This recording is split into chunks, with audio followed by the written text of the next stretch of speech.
7:40 in Trinidad and Tobago. Well, as we've done for the last couple of Thursdays, we're joined again by Chef Jason Peru for some more nutrition tips. Today we'll be focusing on reducing anxiety and boosting immunity, as well as suggestions to break the monotony of cooking during the pandemic. So he has a full menu on his plate.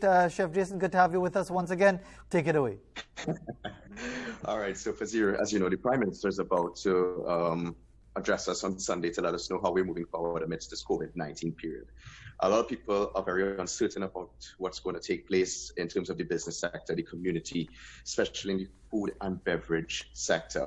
And people are worrying about work-wise scenarios and how they're making money. And obviously, these things affect our mood, our stress levels, our anxiety. And obviously, when we depend on this aspect of taking care of our family, it could alter our mood. So during this point in time, from a culinary point of view, I wanted to speak about some of the foods that could actually affect our mood and probably quell or place down some of that anxiety level, so that because we're all cooped up at home at this point in time. And from a culinary point, as mentioned, I want to discuss some of those things that we could include in our diet that would actually help. So I want to talk about people speaking citrus fruits. We've been mentioning lemons, oranges, grapefruits. All these citrus-based foods, they tend to help boost the immune system and ward off any flu-like symptoms. They are rich in vitamin C, so they're excellent for our bodies.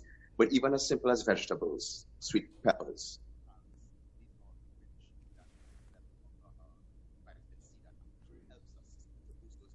I think the audio just dropped off there from Chef Jason. We'll try to reestablish that, but you can see the information on the screen as we're sorting them out. I think you're back on. We lost you there for a little bit, Chef Jason, but go right ahead. Oh, you hear me now? Yes, we're hearing you loud and clear. All right, beautiful, great. So I was mentioning that the average sweet pepper actually has 3 times more vitamin C than typical orange or grapefruit. So it's something that we could incorporate in our meals when we're roasting or even doing kebabs at home, simple grill items like what I was doing yesterday afternoon. So you can get your vitamin C inside there. Spices and herbs help a lot. We're talking about ginger and garlic helps in the aiding of digestion. It's great for us. Turmeric, or what we know locally as saffron here, even curry-based spices are excellent for digestion also and help to reduce that level of anxiety. And also are great cleansers and purgers during this point of time. We want to look at foods that are rich in zinc. So we're talking about cashews, egg yolks, beef, certain proteins. So you want to ensure that you have a great level of protein that is high in zinc in your diet that helps to boost and promote great immunity levels. All right. One last area I want to speak about in terms of protein, fatty fish, such as things like salmon, tuna. They are high in omega-3s. So we do need a significant amount of fats, but good fats in our diet. And this also helps to condition the body so that not only do we have healthy skin and boost immunity levels also, but it's part of the intake of the calorie aspect that we're supposed to have daily here in Trinidad and Tobago and across the world. Try yogurts, cheese, probiotic foods. These are excellent because sometimes a lot of us are on medication during this point in time in COVID-19. And we're getting headaches because of stress and so forth. Put back some probiotics into the body. So we're talking about yogurts inside there. These help to kill any negative bacteria and also put good bacteria back into the body also. And, right? and so you're talking about... apart sorry, from go ahead. Go ahead, Chef. Sorry, go ahead. Go right ahead. Sorry about that. I know the audio is a little poor right now. Yeah. We also want to talk about antioxidants, which are available in all foods. So before you even...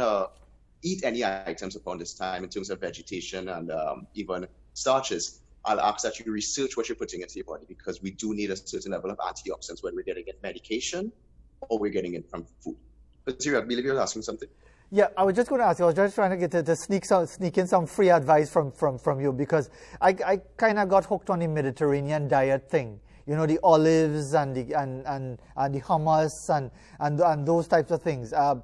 Can you overdo that? Because I kind of overindulge. Can you actually overindulge in some of these what you consider to be beneficial foods? Everything in excessive amounts is actually bad for us. You're speaking about olives there. Usually they're kept in brine, so unless you're getting fresh olives, which we don't get in Trinidad and Tobago. So you got to watch your salt content also, because that could also lead to hypertension. Cheeses are also very rich in salt content also.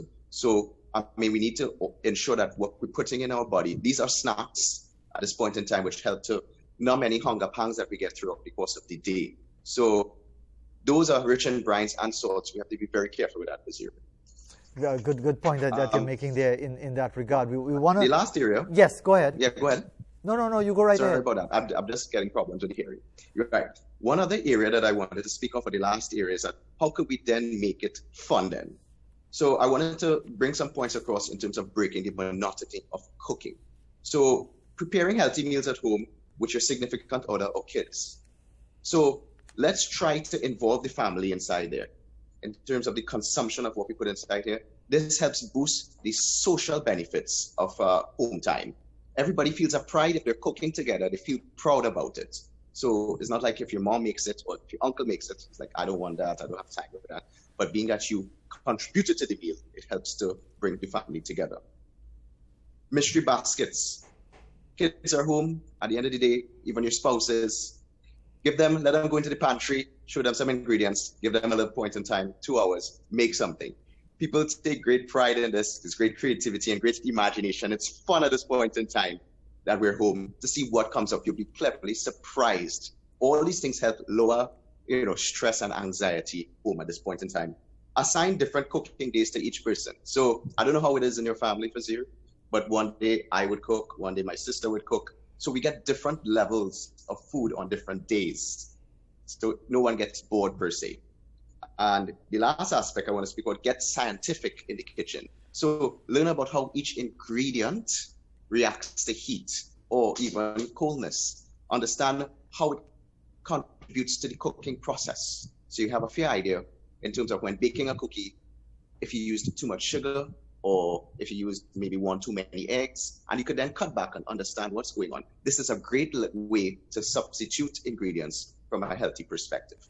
Well, Chef Jason, my role in the kitchen is to wash the wares because I can't cook, I can't even boil water. So my part is while they're doing the prep and all that sort of thing and they're putting together things, I just wash in wares because it's pot after pot after pot. I didn't know that there's so many utensils I use in just making enough food for 3 people. But that is my job. Do I qualify as participating in the cooking process if I just wash in all the wares? Fazeer, I will cook whole day, 24/7. You see the wares part? That's where 2 of us could be both somebody's. You could wash wares and I'll cook for you whole day. It is part of the process. It's a critical part, Fazeer. Very important. So don't let anyone ever tell you you're not contributing to the cooking process. I'm glad. No, thank you very much for that. Because I always had this feeling of inferiority that all I do is washing the wares. But thanks very much for letting me know that. By the way, I recognized a long time ago that the worst thing than going to sleep with a sink full of wares is waking up in the morning and watching that wares watching you in your face again. So it's better to wash it in the night. But just another question I have for you. Fridge food. There are some people, no matter how delicious the meal was, from the time you put it in the fridge, they don't want to see it again for the rest of their life. Is there anything you can do to dress it up, to jazz it up, to wake it up if it needs waking up when you have to pull it out of the fridge? In the culinary world, we call this a hot dish. When you make one item one day and you reinvent it the next day. I think typical example, one day I made spaghetti and minced meat. And it was pretty nice, like, that nice ragu sauce. And the next day, nobody wanted to eat it. And what I did is I just whisked some eggs together, I grated some cheese, and I incorporated it into the pasta together with the minced meat, and I turned it into a pie. So as far as I'm concerned, you got to get creative, especially when you have kids, Fazeer. And from what I understand, it looks like you're doing a significant amount of wares washing at home, which means that your children probably just leave the wares there for you nevertheless. But a great level of imagination and creativity is employed in the kitchen. And as you cook, you're going to develop inventive and creative ways to reinvent your dishes every single time. Whether it be if you have a chicken or rotisserie chicken at home that you buy, the next day you can then strip it up, make a salad with it, or just toss it and actually incorporate it into a rice-based dish just to reinvent it. It's all about just being clever at this point in time from a culinary perspective, Fazeer. But we'll get you there. Indeed. I wish you all the best with that. I stick with the Brillo pads and the detergent and so on. Not to inject myself, but to wash the wares. Because I don't think the detergent will help me with COVID-19 and so on. But are you getting a lot more feedback from your audience, whether online or in person, or just, people just making contact with you, people telling you about their experiences at this time because of the limitations of lockdown, the limitations of economy, the limitations of not enough money available, that people are being far more creative, far more economical, getting a lot more out of a lot less? Are you getting that from a lot of your audience? I'm getting a lot of feedback from that, to the point where I actually started to do something about it. Apart from just providing recipes and support for these people virtually, I started a food drive, which I did 2 weeks ago, where I'm actually doing meals every week now for 1,000 people. And it's something that we donate to the needy at this point in time. So today I'm actually preparing a veggie-based pilau, red bean and pigeon pea pilau, together with stew soya, and we'll be distributing that tomorrow to 1,000 people across the east-west corridor.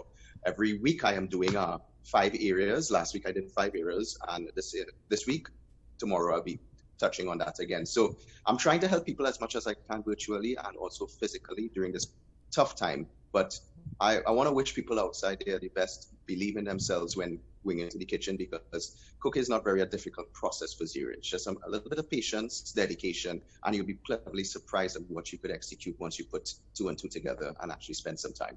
Well, I'm disqualified already, Chef Jason. You said patience. That's one thing I don't have when it comes to that. So I appreciate your encouragement in that regard. But I am a heathen when it comes to any sort of culinary skills. But just as far as people being able to develop their own kitchen garden, because even when we were talking about the fridge food thing and you were just talking about the pilau you were doing, one of our team talking about, he did a string bean pilau, and I have always found that pilau tastes better the later on that you eat it 2-3 days. It just seems that the flavors settle down in that sense. Is there any science to that sometimes when you eat something hot, a hot meal or whatever, whether it's a pilau, I actually find that it tastes a lot better when, for want of a better term, the flavors settle down after a day or 2. Is that nonsense I'm talking? No, it's not nonsense at all. That's why I tell you have some culinary acumen inside that brain, Pilau always tastes better the next day after. When the flavors, as we say, kusumi, or what I like to say, they sit and they make love overnight. So you're talking about things like meat sauce or even things like braises or stews. As the flavors melt together and they settle, they come together very nicely, and you get a whole different flavor profile. A pilau is always better 2 or 3 days after, to the point where we call it a stay lao.